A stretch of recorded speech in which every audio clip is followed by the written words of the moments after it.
resultados preliminares, assim acho que muito relevantes, que vêm de um projeto que eu também já irei falar assim muito sucintamente, que estamos a fazer em parceria com a IPO, com o Dr. João Passos, que é um bocadinho seguir a população adulta com NF1 do ponto de vista cognitivo e enfim, mais também psicopatológico.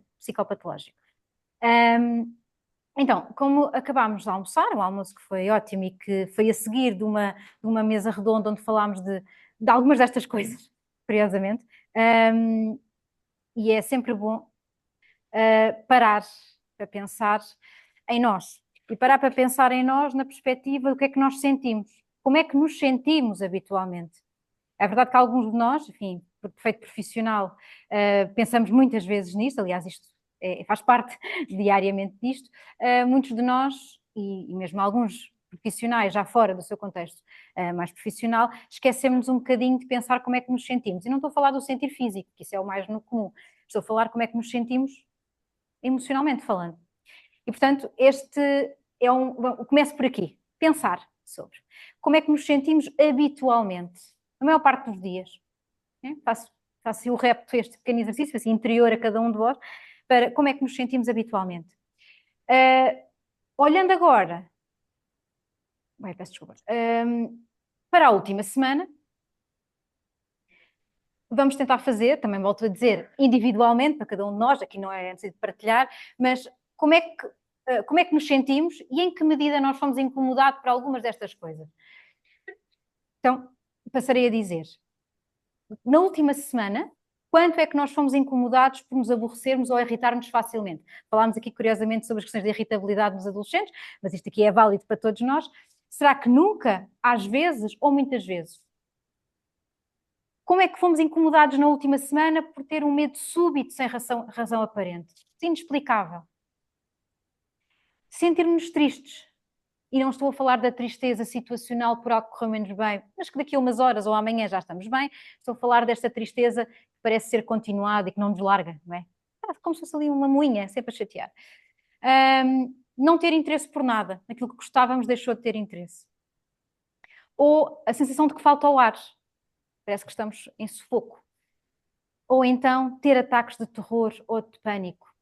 Assim, um bocadinho inexplicavelmente, não é?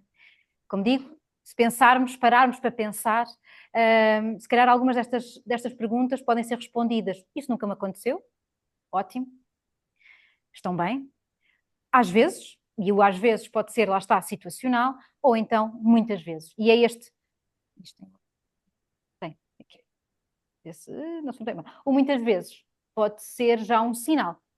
Qualquer coisa. E aqui que eu gostaria de começar esta comunicação por aqui. Pôr-nos todos no mesmo comprimento de onda sobre estas questões.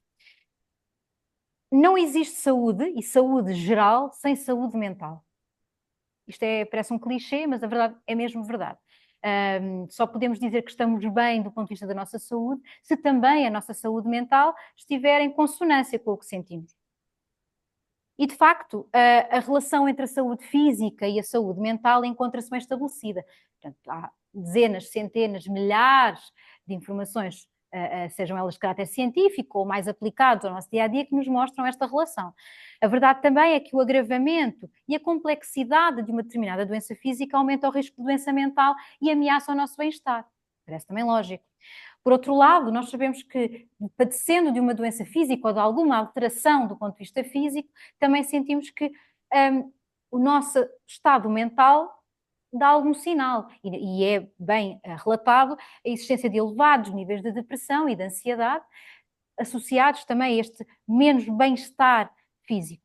Por outro lado, uma fraca saúde mental, e isto demonstra esta relação bidirecional entre a saúde física e a saúde mental, impacta também a nossa saúde física, a capacidade de autocuidado, mas também a nossa resiliência, a capacidade que temos para ultrapassar as adversidades causadas pela doença, do ponto de vista físico propriamente dito, mas também a experiência de doença.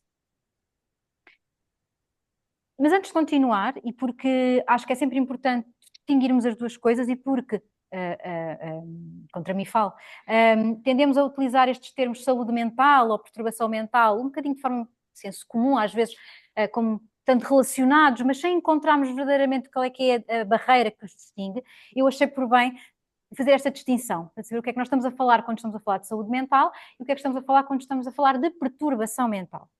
Então, saúde mental, nós podemos defini-la, e esta é uma definição da Organização Mundial de Saúde, que nos diz que a saúde mental é um estado de bem-estar em que o indivíduo tem consciência das suas capacidades, que sabe lidar com o stress habitual do dia a dia, trabalha de forma produtiva e contribui para a comunidade em que se insere. Portanto, a palavra-chave na saúde mental é equilíbrio. E esse equilíbrio, na verdade, envolve a adaptação do nosso comportamento. O indivíduo que está adaptado ao seu comportamento, adapta o seu comportamento às exigências, sejam elas exigências de interação com o outro, sejam escolares, ocupacionais ou profissionais, de lazer, nas atividades de lazer, ser capaz de envolver-se, escolher e envolver-se em atividades de lazer, ou ainda na tomada de decisão, ser a decisão mais básica diária ou decisões mais importantes da nossa vida. Por outro lado, no outro extremo, encontra-se a perturbação mental. Na perturbação mental, nós estamos a falar então de algo, ou de uma situação, ou de conjuntos de situações que se traduzem por mudanças continuadas, recorrentes do pensamento, da capacidade de regular as nossas emoções, ou ainda no comportamento, que não deixa de ser a tradução, vou dizer assim, visível, se quiserem, desta alteração de pensamento e de regulação emocional. Um aspecto central da perturbação mental é que ela traduz-se no agravamento ou perturbação do funcionamento pessoal no dia a dia, em uma ou mais esferas da vida. E isto diminui a capacidade para nós podermos tomar decisões, mas fundamentalmente de agir, e de agir de forma adaptada. A perturbação mental, invariavelmente, anda de mãos dadas com este sofrimento psicológico, uma incapacidade ou morbilidade, e quando entramos neste campo, num campo mais talvez mais difícil e que também causa muito estigma, só por si, a sua existência já é estigmatizante, no fundo, que é relacionada com transtornos ou doenças mentais, doenças psiquiátricas, assim quiserem, doenças neurológicas, que também têm o seu quê de impacto na saúde mental, ou então o uso de substâncias, que muitas vezes co-ocorrem com algumas doenças mentais, ou que elas próprias podem ser entendidas como doenças mentais, ou transtornos psiquiátricos. Por outro lado, a perturbação mental tem este aspecto multifatorial. Ele nasce, não surge do nada. Nasce porque existe uma suscetibilidade genética ou biológica, muitas vezes, ou porque existem alguns fatores de caráter psicológico que são desencadeantes de respostas adaptativas, e ainda o contexto ambiental e social, que também traz fatores que nós chamamos de fatores de riscos psicossociais, que também podem originar ou agravar algumas destas questões. E, portanto, este é o ponto de diferença entre o que entendemos por saúde mental e perturbação mental. Sem querer causar, digamos assim, a saída de várias pessoas desta sala, ou para todos ficarem assustados com esta dimensão, a verdade é que este mapa mostra-nos assim a realidade que temos em relação à doença mental e às perturbações mentais. Aqui a vermelho, ou nas cores mais quentes e vermelho, vocês encontram a incidência de doença mental em todo o mundo, portanto, sendo que as mais vermelhas onde essa incidência é maior, e salientar alguns dados, casuística, que é muito importante termos presente. Por um lado, cerca de quase 960 milhões de pessoas têm uma doença mental ou sofrem por abuso de substâncias que conduzem ao surgimento de algumas destas doenças mentais.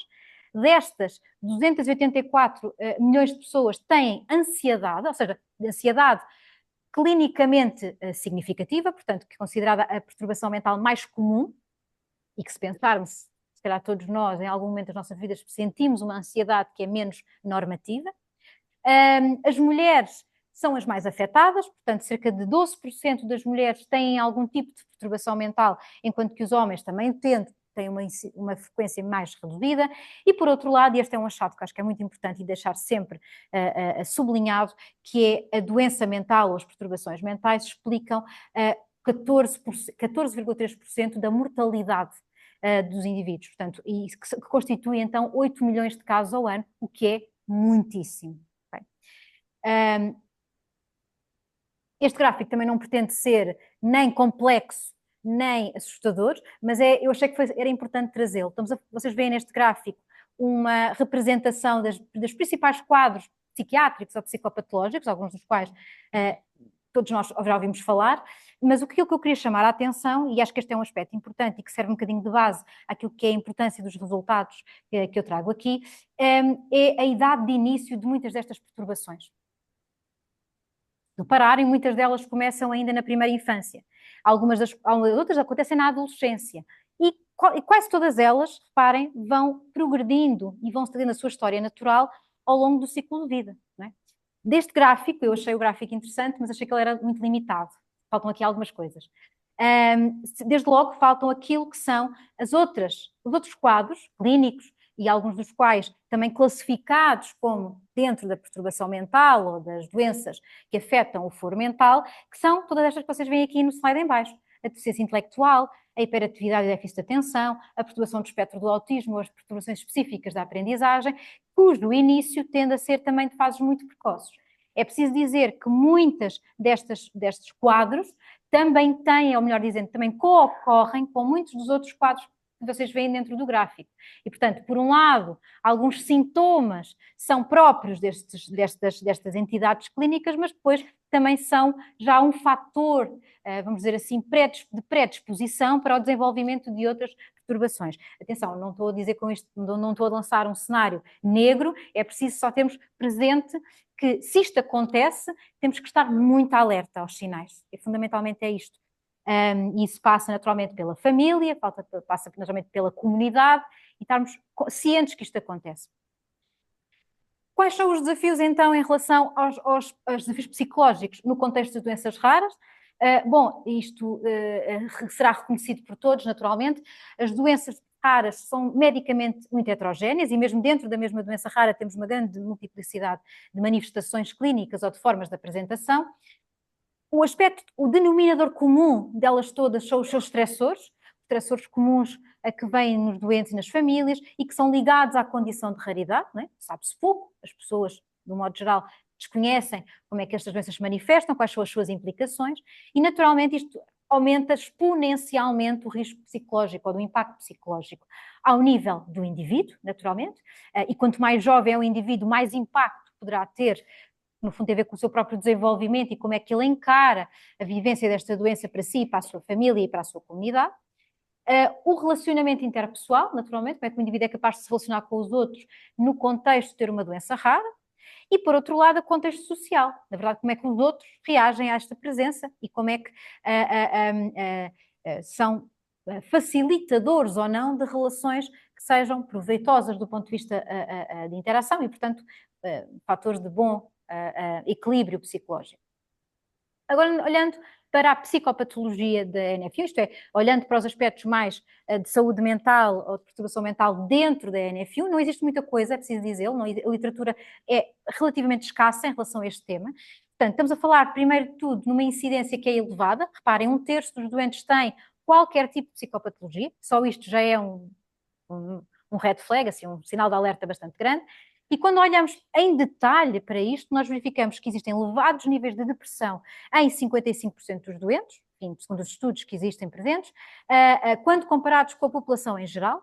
Depois, ainda temos uma percentagem importante, que são 15% dos doentes têm ansiedade clinicamente significativa. Porque é que eu faço a ressalva de ser clinicamente significativa? Pelo que eu já disse há bocadinho. Todos nós devemos, faz parte da nossa essência, sermos capazes de reagir com stress e ansiedade.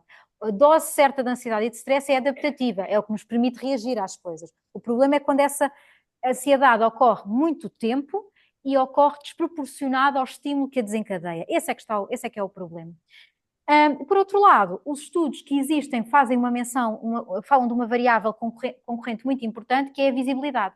Quanto maior for a visibilidade de sintomas, que sejam visíveis, não é? para si próprio e para outros, isso aumenta drasticamente a morbilidade psicológica ou psicopatológica. Portanto, há aqui uma esfera, digamos assim, de um grupo, talvez de indivíduos, não é? Que estarão particularmente mais em risco pela natureza visível das suas manifestações clínicas. Uma palavra sobre crianças e adolescentes, portanto, se isto nos adultos não existe muito, nas crianças e adolescentes menos ainda, mas eu não quis deixar de mencionar, até porque é o mote deste encontro hoje também, daquilo que falámos na mesa redonda. De facto, também nas crianças e nos adolescentes são identificáveis perturbações do foro da saúde mental, designadamente as perturbações de internalização, que incluem a depressão, a ansiedade e o isolamento, e mesmo a somatização, isto é, a experiência de sintomas físicos que são muito reflexo daquilo que está desequilibrado do ponto de vista psicológico. Isto também perturbações de externalização, a tal irritabilidade ou ou a ira que muitos jovens muitas vezes manifestam. É importante saber que isto garante uma fraca qualidade de vida psicossocial, portanto, isto tem impacto. E esse impacto faz reduzir a autoestima, e uma autoestima que está associada novamente a esta maior visibilidade da doença, mais comportamentos de vitimização e a expressão é maior nas raparigas. Portanto, mais uma vez, observamos uma tendência semelhante. Se as mulheres são as que têm, grosso modo, mais alterações do foro psiquiátrico, chamamos assim, isto já acontece também nas crianças e nos jovens do sexo feminino. Então, quais são as implicações disto? Quais são as perguntas? O que é que nos assalta? O que é importante saber? Por um lado, este aspecto da parte psicopatológica é importante porque nós não sabemos como é que isto ocorre com perfis de funcionamento cognitivo. Será que esta parte, estando desequilibrada, também exacerba algumas das dificuldades que nós vivenciamos, que os doentes vivenciam? Por outro lado, será que elas são exclusivamente resultado da reatividade à experiência da doença, ou a reatividade individual, mas também do contexto onde o indivíduo se insere? Ou, por outro lado, será que elas não são mais do que sintomas? E esta também é uma pergunta que é relevante. Será que elas não são mais do que sintomas das alterações neurofisiológicas que nós observamos na neurofibromatose, pelas implicações das que já ouvimos aqui falar? Ou, por outro lado, se também tem uma sobrecarga muito importante do contexto e do contexto sociofamiliar que possa ser psicologicamente adverso. E nós sabemos que, de facto, existem contextos muito adversos onde a doença emerge, pode emergir, e não são contextos que sejam psicologicamente, que contêm o indivíduo, que têm muitos fatores de risco psicossociais. E é muito importante termos isso presente. Volto a dizer, a literatura então é muito escassa e necessitando então de uma compreensão aprofundada destas questões e como é que elas se articulam com outras dimensões cognitivas. Porque não adianta estarmos a falar ou a tentar reabilitar ou intervir do ponto de vista cognitivo se não tivermos esta faceta também incluída. O processo terapêutico inclui estas coisas todas. E assim sendo, então o objetivo do estudo e aquilo que eu vos venho mostrar ao falar de forma muito preliminar são, portanto, tentarmos avaliar a frequência de sintomas psicopatológicos e explorar pelo menos eventuais preditores desta psicopatologia num grupo de indivíduos adultos com NF1. Como eu comecei por dizer, este é um estudo que vem de um projeto de investigação maior, que está a decorrer no Laboratório de Linguagem, Estudos de Linguagem da Faculdade de Medicina de Lisboa, em colaboração com o IPO, na pessoa do Dr. João Passos, em que, surgindo da necessidade, é preciso contar assim um bocadinho rapidamente, surgindo do aumento dos pedidos de avaliação neurocognitiva nestes doentes por parte do Dr. João, e criando a questão, e contra mim falo de desconhecimento da doença, mas porquê avaliação neuropsicológica? Porquê avaliar cognitivamente estes doentes? E percebendo que isto é uma realidade importante, particularmente se pensarmos que no adulto sabemos, mas não sabemos assim tão bem como sabemos das crianças e dos jovens, então surgiu este projeto de investigação, é um estudo que é prospectivo, estamos a realizá-lo ao longo do tempo, longitudinal, é um estudo de seguimento, queremos avaliar os doentes num determinado ponto e eventualmente avaliá-los 5 anos depois, para perceber se há um perfil evolutivo do ponto de vista psicológico deste aspecto cognitivo. E, portanto, aquilo que nós estamos, no fundo, neste projeto a fazer é avaliar sistematicamente, com uma mesma bateria grande de testes, a fazer uma avaliação neurocognitiva aprofundada, uma avaliação de fala e de linguagem, que envolve também o trabalho e a colaboração da terapia da fala, e a avaliação do humor e psicopatologia. E os resultados que eu irei mostrar são deste terceiro ponto, que são os que temos já alguns dados interessantes para mostrar. Então, falando do presente estudo, portanto, os dados que eu vou apresentar dizem respeito a uma amostra de 98 adultos com NF1, que realizou esta avaliação neuropsicológica standard e foi avaliado do ponto de vista psicopatológico por este inventário breve de sintomas, que eu vou rapidamente falar aqui só para não deixar assim por alto, e aquilo que nós fizemos foi comparar o seu desempenho nesta escala com aquilo que são as pontuações na comunidade em geral, nos estudos de validação desta escala. O que é que nos diz? Quando comparamos estas duas populações, o que é que nos diz acerca da psicopatologia nestes doentes? Esta amostra, então, é composta por 59% de mulheres, com uma idade entre os 18 e os 79 anos, uma escolaridade entre os 13 e os 16 anos, portanto, assim, uma variabilidade de literacia, e os dados foram colhidos entre janeiro de 2023 e dezembro de 2024. O inventário que nós utilizamos chama-se inventário breve de sintomas, ele avalia a presença, mas também a intensidade de sintomas psicopatológicos por autorrelato. Ou seja, o que é que isto quer dizer? Assim, isto é uma linguagem um bocadinho mais científica. basicamente um questionário que as pessoas preenchem, em que se perguntam várias questões acerca de sintomas e se as pessoas sentiram ou não na última semana e qual a frequência desses sintomas sentidos na última semana. São 53 itens, 53 perguntas, que se agrupam em 9 dimensões. A somatização, que tem a ver com a experiência de sintomas físicos, a obsessão-compulsão, se a pessoa tem ideias de caráter obsessivo, está sempre a pensar no mesmo, e se por sua vez também tem comportamentos compulsivos para reduzir a ansiedade causada por estas ideias obsessivas.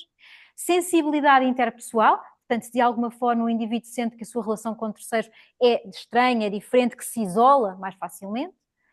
A depressão, portanto, autoexplicativo, não é? A tristeza profunda, vital, acompanhada por diminuição do prazer e o interesse em fazer atividades. A ansiedade, não é? Portanto, o sentimento de stress, tensão permanente de forma generalizada. A hostilidade, que tem a ver com esta relação de maior agressividade, de passagem ao ato, explosividade de comportamento. Ansiedade fóbica, portanto, um tipo diferente da ansiedade geral, que tem a ver com portanto, uma resposta adaptativa de ansiedade a estímulos específicos, as fobias. É? Tem fobia de andar de avião, se tem fobia de um estímulo em particular. A ideação paranoide, que tem a ver com o surgimento de ideias relacionadas com achar que os outros querem lhe fazer mal ou que de alguma forma querem prejudicá-lo. Atenção, ideias que não são reais, portanto, que são alterações do pensamento do indivíduo. E, por fim, o psicoticismo, que está relacionado com o surgimento de alucinações, isto é, o indivíduo tem percepções que são irreais, ou que também tem, no fundo, experiências que fazem-nos estar destacado ou fora da realidade. Okay? Portanto, aquilo que acontece muito nos quadros, como a esquizofrenia, entre outros.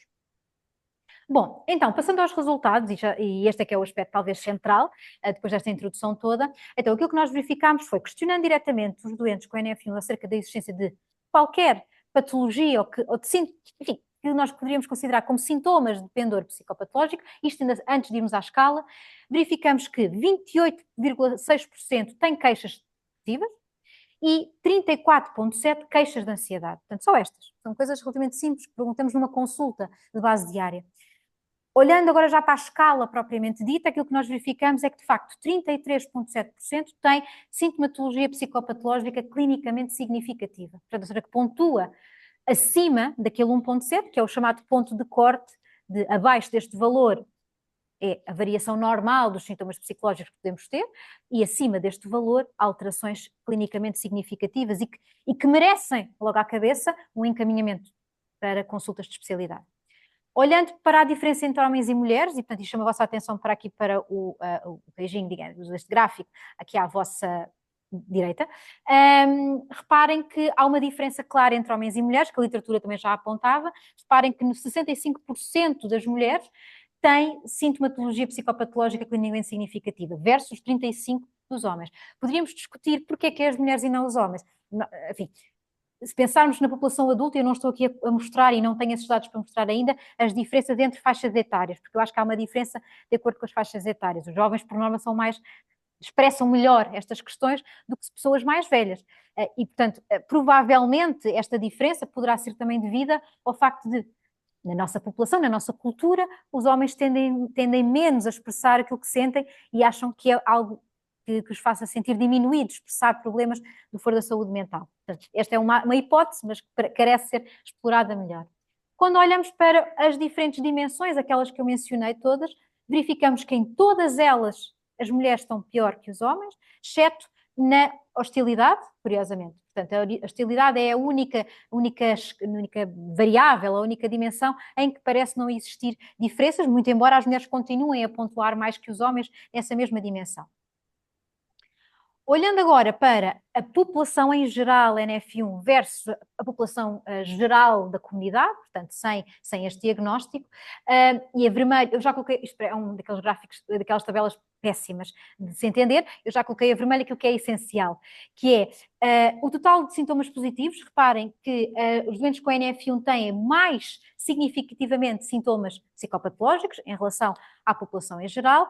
A gravidade dos mesmos também é significativamente superior, portanto, não só têm mais, como a sua gravidade é maior. Por outro lado, quando olhamos para as diferentes dimensões, verificamos que, e eu acho que faz muito sentido, a sensibilidade interpessoal é um dos fatores mais significativos em termos de diferenças entre os dois grupos, portanto, eles têm mais sensibilidade interpessoal, mais ansiedade, mais hostilidade, maior ideação paranoide, o que eu acho que também faz muito sentido, atendendo à noção de que será que os outros estão a gozar comigo, será que os outros querem prejudicar, portanto uma certa tendência para ver no outro algo negativo e, embora com menos peso, e por isso estando ali a amarelo, o psicoticismo, portanto, ou seja, no fundo, em relação à população em geral, parece existir uma tendência maior para alguns sintomas mais graves, do tipo alucinação, do tipo delírio, mas que ainda assim a diferença não tem muito peso. Por último, tentámos explorar, de forma também muito preliminar, quais são as variáveis que poderão explicar a maior presença de sintomas psicopatológicos clinicamente significativos. E aquilo que verificámos foi então que o sexo é uma dessas variáveis, a escolaridade e ainda os antecedentes familiares de NF1. Ou seja, a existência de outros familiares, sejam eles em linha direta ou não, que tenham também a doença. E já farei assim uma conclusão que é exatamente a seguir. Quanto, obrigada, esqueci-me de dizer isso. Quanto menos escolaridade existe, maior é a pontuação na escala. Portanto, quer dizer que quanto menos diferenciada é a pessoa, maior é a probabilidade de ter mais sintomas psicopatológicos. Então, as conclusões, e é assim para fechar, digamos aqui isto, então, confirmamos aquilo que a literatura diz, há uma elevada incidência de sintomatologia psicopatológica na NF1, com uma clara diferença entre homens e mulheres, portanto, colocando as mulheres sempre na posição mais desvantajosa. Por outro lado, prováveis fatores de risco acrescido, eu acho que esta é verdadeiramente a mensagem, portanto, mulheres com baixa escolaridade e com antecedentes da NF1 são aquelas que, nesta amostra, volto a dizer que ainda não é possível de generalizar, ainda precisamos fazer mais estudos, mas para já são as que estão em mais risco de ter psicopatologia ou sintomas psicopatológicos. Portanto, são aquelas em que nós temos que prestar mais atenção e ter mais cuidado. Dizer que na verdade, como há poucos estudos, eu apenas encontrei este, que é talvez o único estudo que faça um acompanhamento ao longo do tempo, ao longo de 12 anos, portanto, no fundo faz o acompanhamento cognitivo e psiquiátrico destes adultos, e aquilo que ele conta, no fundo deste estudo, ao longo de 12 anos, portanto que é muito tempo, aquilo que ele demonstra é que não só estamos a ver neste ponto, fazemos um corte temporal e observamos aqui, mas ao longo do tempo estas questões psicopatológicas estendem-se, e é importante percebemos, até porque é aqui que surge a necessidade do acompanhamento ao longo do tempo. Então, este estudo, que também já tem uns aninhos, é de 99, diz-nos que, de facto, parece existir com o tempo um aumento da frequência de sintomas psicopatológicos e que a depressão crónica talvez seja aquela que tem com gravidade mais ligeira e moderada, seja a mais comum. Reparem que são valores de 4 vezes mais frequente que a população em geral. Portanto, não estamos a falar de apenas de alguns sintomas, estamos a falar de quadros que são importantes ser identificados e que se tendem a estender no tempo. Portanto, há aqui um aspecto relevante. E, portanto, as conclusões finais, essencialmente é isto, não é? Portanto, temos que olhar para os aspectos de saúde mental e das questões psicopatológicas, temos que ser capazes de identificar grupos de risco dentro da NF1 e, por outro lado, ter um acompanhamento ao longo do tempo. E eu diria mais, que não coloquei aqui, que é a prevenção. E a prevenção é, não existe psicopatologia, mas é preciso garantir que haja um acompanhamento muito antes disso. É um bocadinho como termos um médico de família, ou quando temos algo que previne algumas doenças, que não temos a doença, mas é necessária a prevenção, também deste ponto de vista também. Por todos os motivos e mais alguns, não é? Até mesmo para aquilo que depois é a vivência da doença e com as suas dificuldades. Termino só mostrar quem somos nós, não é? Portanto, aqui a nossa equipa do Laboratório de Estudos de Linguagem, da Faculdade de Medicina de Lisboa, e as pessoas que estão diretamente envolvidas, o professor José Fonseca, como terapeuta da fala, o Dr. Lucas Naumann e a Maria, que é estudante de mestrado e que ajudou a trabalhar estes dados também. Vemos estes doentes com todo o gosto e, portanto, é para nós um prazer enorme envolvermos neste trabalho, sobretudo nesta perspectiva que é muito o nosso lema, que é ajudar, e ajudar trazendo a ciência para aquilo que é a vida das pessoas. Obviamente, não posso deixar de agradecer ao Dr. João, porque sem ele não nos teria chamado a atenção para esta necessidade e para esta doença, que vamos conhecendo e que vamos querer contribuir mais. E, naturalmente, agradecer também aqui a possibilidade de vos trazer, e esperando que pelo menos esta primeira de muitas, que queremos que seja de futuro, trazer algumas noções e aqui chamar a atenção para algumas questões e que mereçam depois uma intervenção adequada com os profissionais que trabalham assim, com esta população. E obrigada.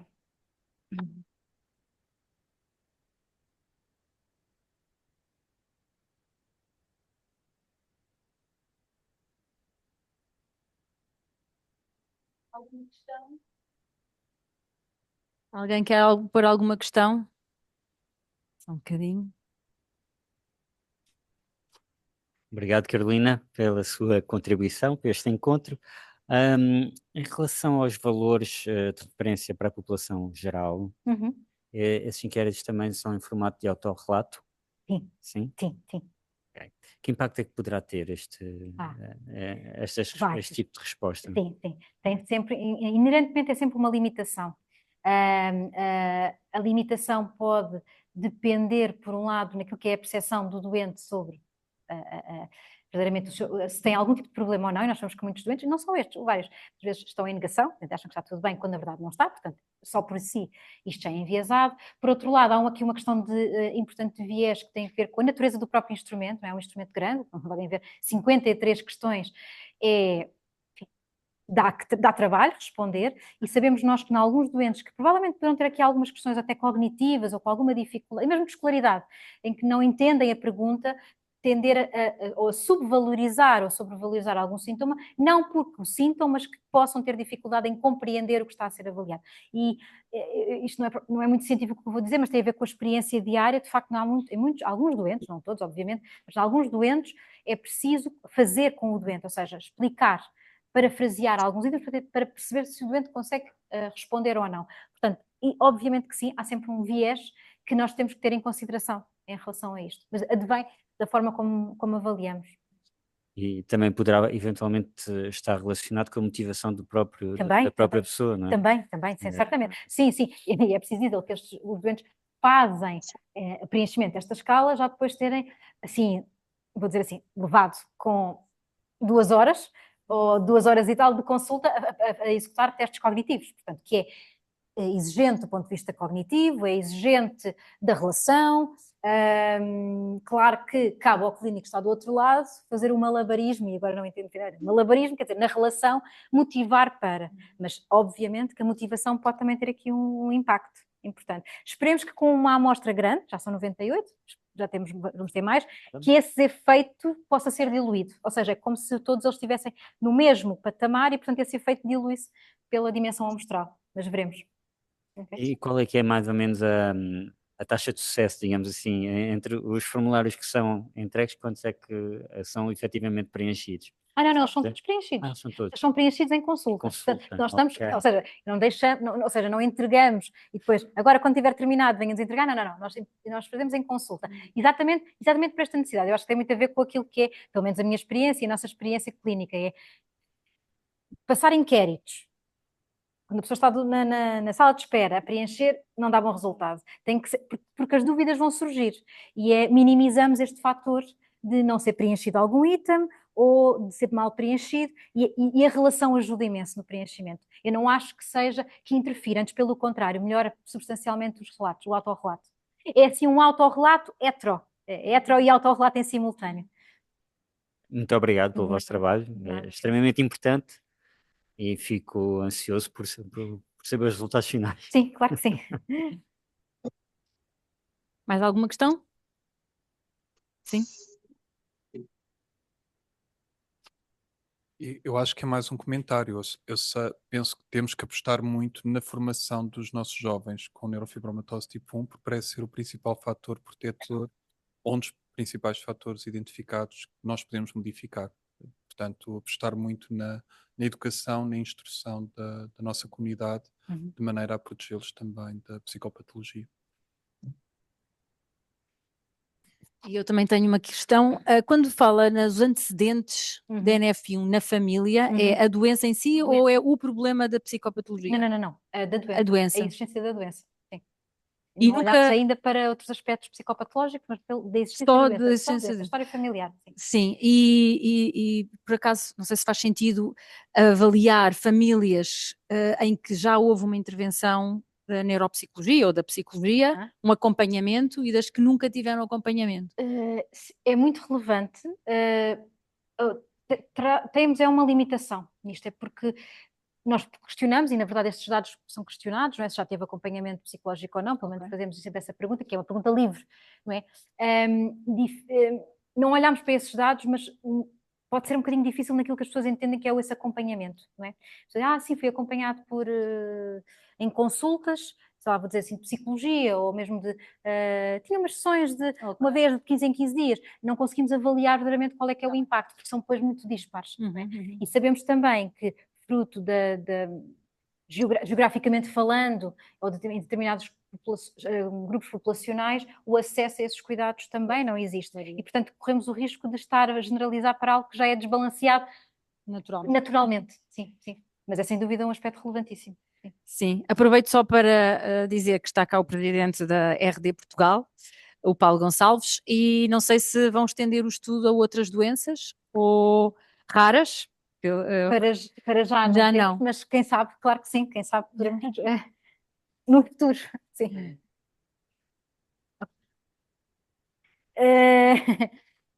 É uma pergunta muito relevante. Temos uma limitação nosso laboratório, nosso grupo de investigação. Nós somos um laboratório que já tem muitos anos, de experiência de lidar com doentes com lesão cerebral. O laboratório foi criado pelo professor António Damasio, portanto, foi o primeiro laboratório de neurologia de comportamento, portanto, temos uma longa tradição de adultos. Não temos nem para trás experiência, nem temos neste momento ninguém que se dedique ao estudo das crianças e dos jovens. É algo premente, absolutamente. Neste momento, a nossa limitação é não temos capacidade de dar resposta a essa população. Quem sabe, naturalmente, conseguirmos, vamos assim, aliciar alguém ou com colaborações, até com universidades, quem sabe, com estudos, não é, com estudantes, etc., para tentar criar essa linha, mas neste momento temos uma limitação importante. Nós já temos assim um volume de trabalho só com os adultos, neste momento não temos perspectivado de crianças e jovens, mas não temos a porta de todo fechada. É uma questão de tentarem arranjar outras colaborações que possam permiti-lo, que é sem dúvida importante. Ótimo. Obrigada.